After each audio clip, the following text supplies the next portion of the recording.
baningi-ke abantu bayangithuka, abanye basizakele, abanye bathi ngangifuna imali. Naye uma ngabe likhuluma iqiniso uyazi ukuthi ngisho ngithola nayo mhlawumbe imali ngamcela kabili ngingakabi nayo ingane nayo ngalesikhathi se-lockdown.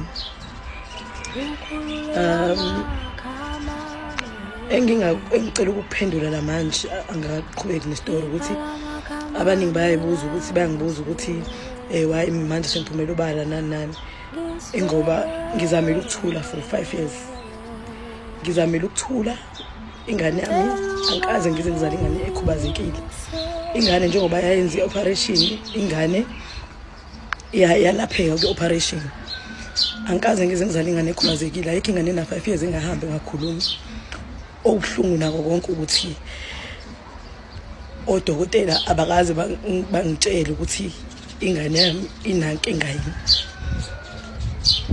Nabo odokotela abazi, sengenza ngisho i-MRI scan kodwa kunalo ukuthi baphume nento e-right ezwakalayo, abakaphumi nento ezwakalayo, yabo. Bathi nabo basabheka, yabo, cause lento mhlambe ebonakalayo mhlambe into engajwayelekile. Akwazi ngeke ukuthi ingane yami ifike ishawe yilwane emva lokho ingane ayikhuli, ingane yami ayikhubazekanga. So ngithulile for 5 years.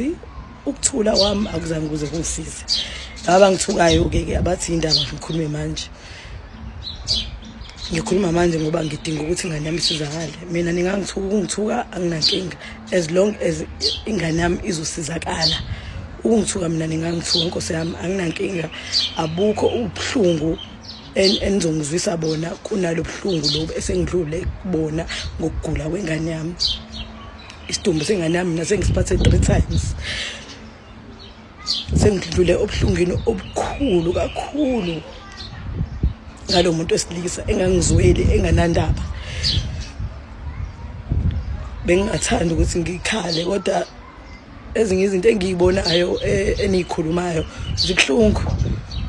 Kulula vele ukuthi umuntu akhulume ngoba i-situation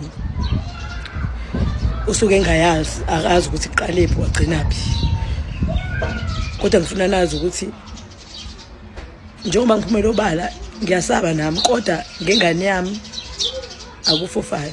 Mekufanele ukuthi ngibulawe, it's okay, kodwa mina ngizobe ngazi ukuthi ngangifela ukuthi ingane yami ibe right, ngoba kubuhlungu nami ukuthi ngiloke ngibuka ingane yami iseyinhlungwini kanje. Ngisazoqhubeka no-part 2. Ehanza kwethukela nakho uyakhuluma-ke umama wengane yakhe hlelezi ku-part 2, yize noma umncane-ke u-part 2 udinga ukuthi-ke aqhubeke ngokusho kwakhe. Ngoba-ke la besithi-ke silindele ukuthi aqhubeke aqedele indaba ye-DNA test. So akaqhubekanga-ke nendaba ye-DNA test. So kushuthi-ke uzizwe nje efikelwa izinyembezi, kusho ukuthi-ke uzophinda uqhubeka u-part 2 sizwe nje ukuthi indaba ye-DNA test yaphelelaphi. Zingane zakwethu ngoba udaba useze waluqala. Ngenza ukuthi mina nawe bengathanda sihlangane laphayana kwi-comment section sizwe ufo lwakho ukuthi wenzeni ngalolu daba. Ungakhohlwa ukucofa subscribe button kule channel yethu uMgosi. Siphinde sihlangana kwividiyo elandelayo. Danko sikuphathele ezishisayo. Hlala noMgosi kusukela Monday kuya ku-Sunday. Ungakhohlwa ukucofa subscribe button kule channel yethu.